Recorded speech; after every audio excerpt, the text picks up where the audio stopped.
Yeah. I do personally, yes. Yeah.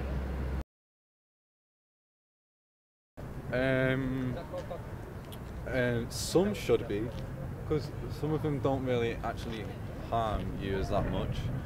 But obviously the ones like the really addictive ones like cocaine, heroin, you know, things like that, they should stay illegal for the rest of, well, their existence really.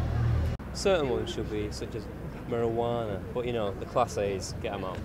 Not fun. I agree completely, You know, not needed to take them now, and I don't really want to take them. So You never know, do you? I'm not in the situation now, but maybe on a night out with the girls. Yeah, for definite. I mean, like, I think it's Switzerland or something like that, and they made this clinic where heroin addicts can go and use safe, clean needles. Like, they go and buy their own heroin, but they use safe needles, safe things. They're in a safe environment, and it's even been said that the rate of addiction there has gone down. So it must be working. To be honest, I haven't really got an answer for that one. They're not doing enough, but are they doing? They say they are, but they're not, are they? You know, it's ridiculous. The whole country needs talking to. completely agree.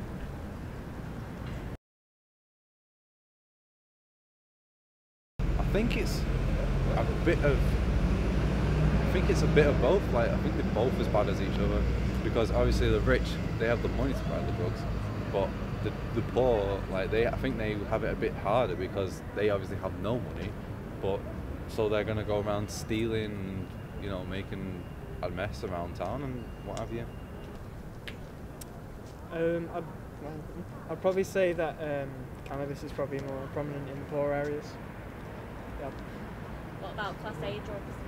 That's when the rich kids come in. Like, is a friend of mine, Luke, always going on about the sniff, as they call it, the sniff, the chuck sniff, the chuck dip. I'm not down with it, as you can tell. He's very upper class, you know. His dad's on the news every night. I think nowadays it's cool to be a crackhead. Yeah. That's just wrong. Yeah, wrong. it hurts me.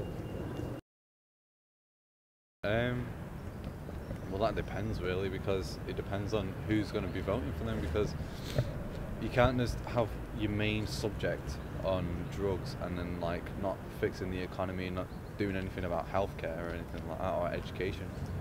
Depends what the view is. Yeah. These days, we'll lower tuition fees. Do they though? No. Can you trust anyone? No. I don't think so. No. Yeah, they really hurt us. No idea. No. I haven't looked through it yet enough, you know. You haven't gone through the whole business yet. I'm still trying to figure it out. I'm not really sure yet. I just need to look at all the manifestos that they're bringing out and see what different kind of policies they're taking, and just having a look. Dirty fucking dope, dirty fucking dirty. She's dirty on the.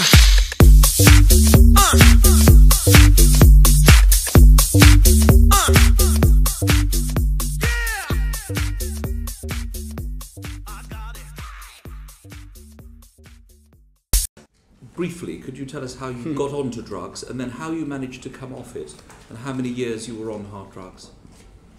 I see you've incorporated the word briefly now into the question, as you've already noticed my propensity for verbosity. I became a drug addict, I think, because of emotional difficulties, psychological difficulties, and perhaps a spiritual malady. Now, Was that brief enough? Very brief, thank you. You were arrested roughly 12 times. It was rough, yes. Chip Randers runs the treatment centre where I got clean. So yes, we're coming on to him in a minute, Mr. Brand. He's already the puppeteer behind each and every articulation. Thank you, Mr. Brand. If we're going to spend more money on treatment, if we're going to spend more money on education, money has to be taken from somewhere.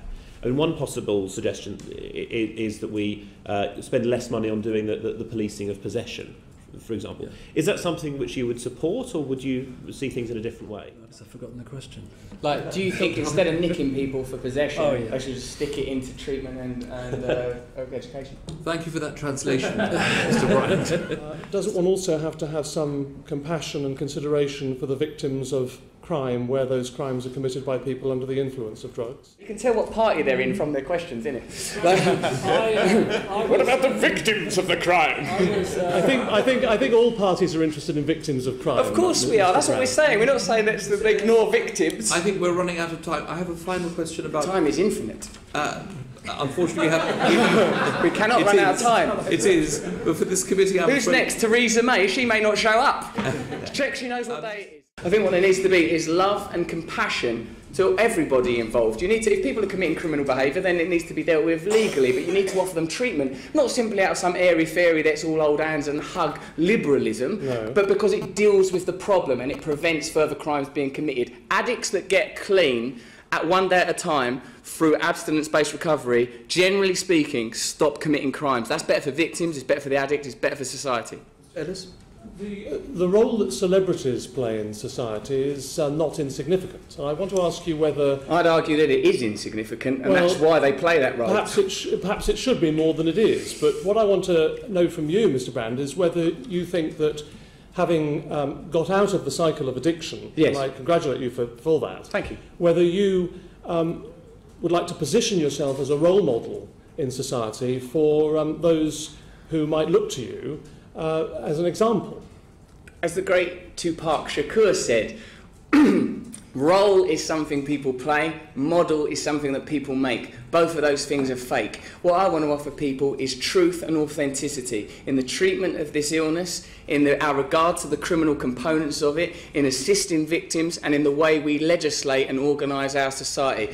I can't be responsible, as you lot hold committees all the time about the reprehensible behaviour of our media. What the cipher of my image is used to represent in the media, I have no control over. You do, because your behaviour is some aspect of what's portrayed about you, isn't it? Well, yes, of course, but however, how's this going to be written up? This could be written up as Michael Ellis is sprawled on a pin there by the wit of Brand, or they could say the recalcitrant former drug addict rambled on. You know, if you read it in the Telegraph, it's going to say one thing. If you read it in the Socialist Worker, it's going to say another thing. A combination. Of course, the objective behaviour has got components, but I'm saying that what I want to offer people is truth and authenticity. And I think celebrity, as we all know, is a vapid, vacuous, toxic concept used to distract people from what's actually important, and in this case that's treatment of people with a disease of addiction. I love my girl, but she loves magic more. My baby's nothing but a dirty fucking cold.